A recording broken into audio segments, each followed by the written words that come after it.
इंस्टापुर नाम का गांव था, जहां पर जॉली नाम का आदमी अपने मम्मी पापा के साथ रहा करता था। जॉली के साथ उसके दो दोस्त घूमा करते थे, सम्राट और जिग्नेश। एक दिन ऐसे ही वो लोग बाहर मिलते हैं। अरे जिग्नेश और जॉली, तुम्हें पता है मेरी जॉब लग गई है, और वो भी शहर की बड़ी कंपनी में। अब मैं बहुत पैसे कमाऊंगा। क्या बात कर रहे हो? मेरी भी शहर के अंदर एक जॉब लग गई है। तुम बताओ जॉली, तुम्हारा कैसे चल रहा है? तुम दोनों को तो पता ही है, मैंने बीच में ही मेरी पढ़ाई छोड़ी थी, इसलिए मुझे अभी तक कोई जॉब नहीं मिल पाई है। अरे कोई बात नहीं जॉली, हर कोई चील की तरह उड़ नहीं सकता। कुछ लोग मुर्गी की तरह भी होते हैं, पंख तो हैं, लेकिन सिर्फ जमीन पर ही फड़फड़ सकते हैं।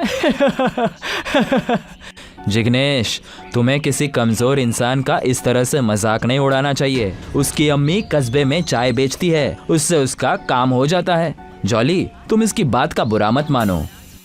उन दोनों की बात सुनकर जॉली नाराज हो जाता है और वहाँ से चला जाता है और घर आ जाता है। घर पर उसकी माँ उससे कहती है, सम्राट और जिग्नेश की माँ बता रही थी कि उन दोनों की नई जॉब लग गई है और तुम इतने हताश होकर बाहर से क्यों आ रहे हो? कुछ नहीं अम्मी, मेरी दो दोस्तों की अच्छी कंपनी में जॉब लग गई है, लेकिन मुझे अब तक कोई काम नहीं मिला। अरे बेटा, मैं हूँ ना। अम्मी, आप ठीक तो है ना? हाँ बेटा, मैं ठीक हूँ, तुम फिक्र मत करो, मैं हूँ ना।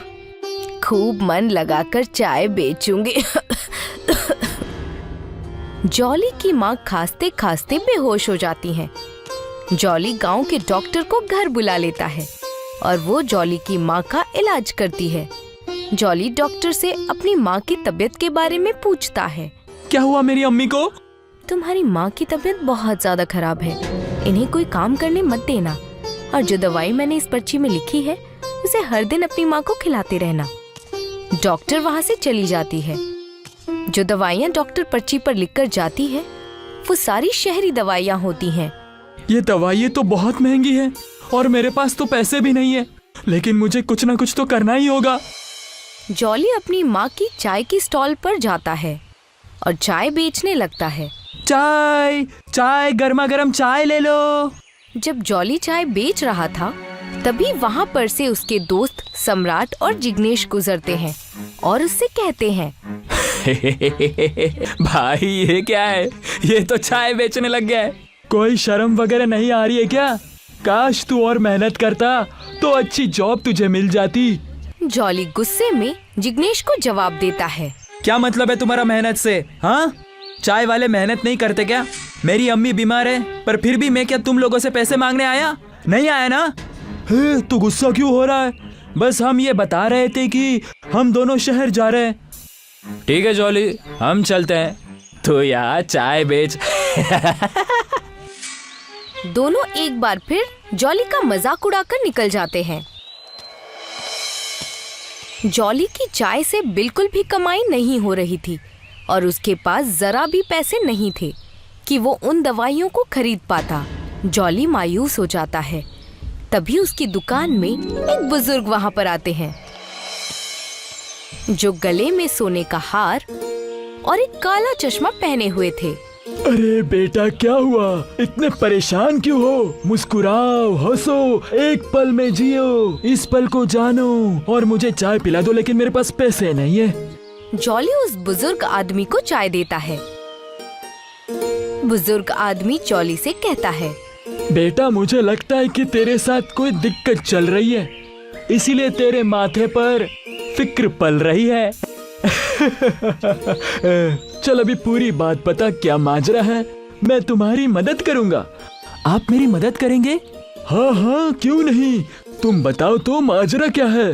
जॉली उस बुजुर्ग आदमी को सारी बातें बताता है। बुजुर्ग आदमी उसकी बात सुनकर उससे कहता है, तुम फिक्र मत करो, मैं तुम्हारी मदद करता हूँ। तुम्हारी अम्मी को कुछ नहीं होगा। अभी मैं अपने दोस्त को बुलाता हूँ। बुजुर्ग दोनों हाथ जोड़ता है और मंत्र पढ़ता है। अस्तला विस्तला, मेरी दोस्त गाय जहाँ कहीं भी हो, आ जाओ यहाँ विस्तला। तभी वहाँ पर अचानक से एक गाय आ जाती है। ये सब देखकर जॉली चौंक जाता है। बुजुर्ग आदमी गाय से कहता है, तुम अब से इस जॉली के साथ रहोगी और इसकी मदद करोगी, समझ में आई ना मेरी बात? ठीक है। क्या ये गाय यहाँ कैसे आई और ये बात कैसी कर रही है? गाइस, देखो मेरे जाने का वक्त हो गया है। इस गाय के दूध से अपने चाय को बनाया करना, और ये याद रखना कि गाय का दूध किसी रबड़ी से कम नहीं है। और अपने कपड़े पहनने का ढंग भी थोड़ा सा बदल लो, कोई नए तरीके के कपड़े पहनो। चलो अब मैं चलता हूँ। बुजुर्ग आदमी वहाँ से चला जाता है। जॉली गाय को अपने साथ घर ले जाता है और अगले दिन उसका दूध निकालकर अपनी दुकान में आकर चाय बनाने लगता है। तभी वो देखता है कि ये दूध दूध नहीं बल्कि रबड़ी है। जॉली कपड़े भी अलग पहनता है और अपनी दुकान पर जॉली की रबड़ी चाय लिख देता है। रबड़ी चाय ले लो, रबड़ी चाय, ऐसी चाय आप लोगों ने कभी नहीं पी होगी। तभी वहाँ से एक औरत गुजरते हुए रबड़ी चाय को सुन लेती है। ये रबड़ी चाय क्या है? अरे दीदी, ये जॉली की रबड़ी चाय है, एक बार पीकर तो देखिए। लाओ एक रबड़ी चाय पिलाओ, देखूं तो कैसी लगती है ये। जॉली चाय बनाकर उस औरत को देता है। औरत उस रबड़ी चाय को पीती है और कहती है, अरे इससे पहले मैंने इतनी अच्छी चाय कभी नहीं पी। ये तो काफी लजीज चाय है। जॉली भाई, एक रबड़ी चाय और देना। अभी देता हूँ। धीरे धीरे जॉली की चाय पूरे गांव में मशहूर हो जाती है। जॉली अपनी माँ का इलाज भी करवा देता है। जॉली गांव में सबसे ज्यादा रईस आदमी बन जाता है, सिर्फ और सिर्फ चाय बेचकर। और दूसरी ओर उसके दोस्त सम्राट और जिग्नेश जिस कंपनी में काम कर रहे थे, वो दोनों की कंपनी कंगाल हो जाती है।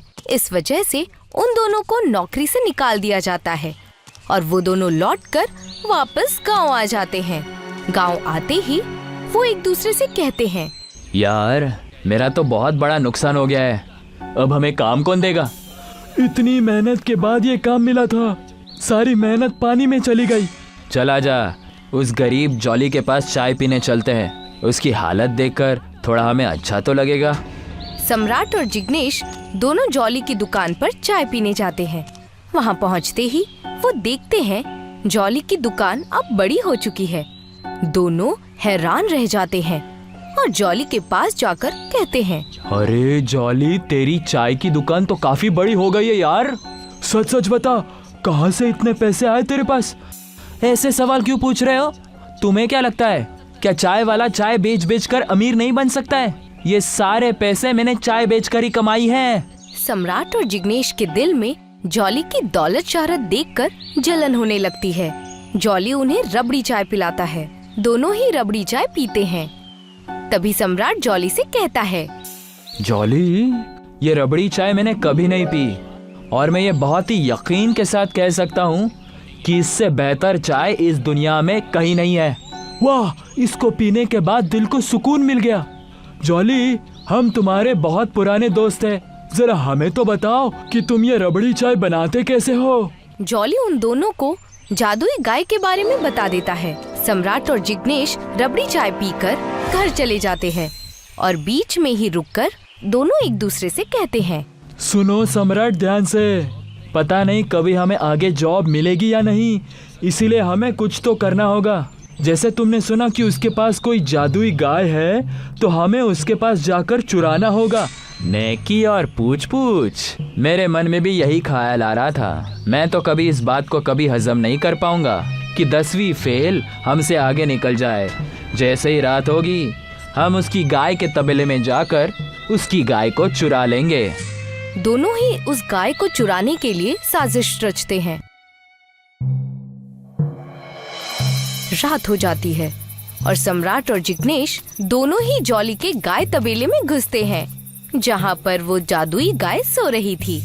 देखो देखो, वो रही जादुई गाय जो रबड़ी जैसा ही दूध देती है। जिग्नेश आगे जाता है और गाय की बंधी रस्सी को उठाकर गाय को बाहर लेकर जाने लगता है। तभी गाय की नींद खुलती है और वो दोनों को देखकर कहती है, तुम दोनों की हिम्मत कैसे हुई मुझे चुराने की? दोनों हैरानी से देखते हैं। तुम तो बोल सकती हो, ये कैसे हो सकता है? पतंग आसमान में उड़ती है, मगर उसकी डोर जमीन पर रहने वाले इंसान के हाथ में होती है। जब उस इंसान के हाथ से उसकी डोर छूट जाए तो वो पतंग आसमान में बेडोल की तरह यहाँ वहाँ जाने लगती है और नीचे गिर जाती है। तुम दोनों वो बेडोल पतंग हो और जॉली वो है जिसकी डोर जमीन से जुड़ी हुई है। हमें माफ कर दो, हम दोनों को हमारी जॉब से निकाल दिया गया है, इसलिए हम यहाँ तुम्हें चुराने आए थे। हम तुम्हें चुराकर अपनी रबड़ी की चाय की दुकान बनाने वाले थे। हमें माफ कर दो गाय जी। वो लोग जब बात कर रहे थे तभी पीछे से जॉली आ जाता है और उनसे कहता है, मैंने तुम दोनों की पूरी बात सुन ली है। अगर तुम्हें जॉब से निकाल दिया गया है तो ये बात तुम दोनों ने मुझे क्यों नहीं बताई? ध्यान से सुनो मेरी बात। चाहे दोस्त कितना भी बड़ा आदमी बन जाए, दोस्त दोस्त ही होता है, समझे सम्राट और जिग्नेश? हमें माफ कर दो जॉली कि हमने तुम्हें नीचा दिखाया। हमें माफ करो जॉली, हमारे पास कोई काम नहीं है, बस इतनी सी बात। चलो कल से तुम दोनों मेरी दुकान पर आ जाना। जॉली सम्राट और जिग्नेश को वहाँ पर काम पर रख लेता है और दोनों को उनकी शहरी कंपनी से दुगनी पगार देता है।